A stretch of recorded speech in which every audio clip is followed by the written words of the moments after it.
Former University of Kentucky swimmer Riley Gaines vowed to Fox News that she would not be silenced or deterred after her speech at the University of San Francisco was violently disrupted by pro-transgender protesters. "This does not deter me. This assures me that I am doing the right thing," she said Friday on Tucker Carlson Tonight. "This will not silence me.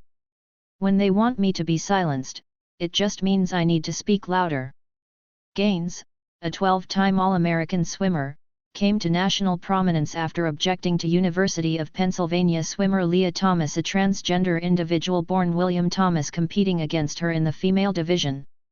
On Thursday, Gaines visited the University of San Francisco's chapter of Turning Point USA to give a speech about saving women's sports, and all hell broke loose, thanks to protesters. The melee led to her being barricaded in a separate classroom for 3 hours while college police appeared apprehensive to confront the protesters.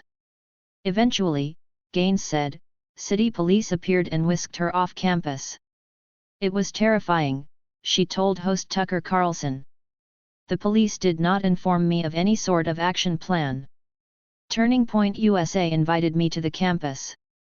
I delivered a very civil and respectful speech where I had great dialogue with even protesters who were participating in a sit-in.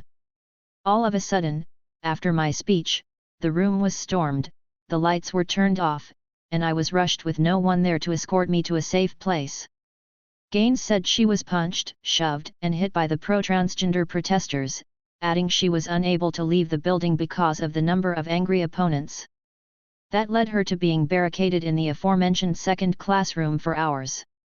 Carlson played tape of Gaines being accosted by raging student protesters, calling the aggressive collective the most dangerous extremist group in the United States and arguing they intentionally defy science and reason with utterances like "trans women are women."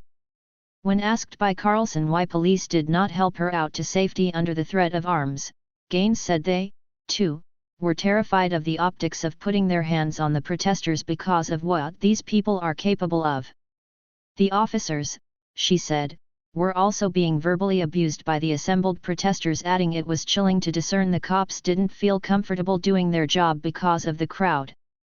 Carlson said the White House has endorsed the overall pro-transgender movement, and asked how safe Gaines feels going forward.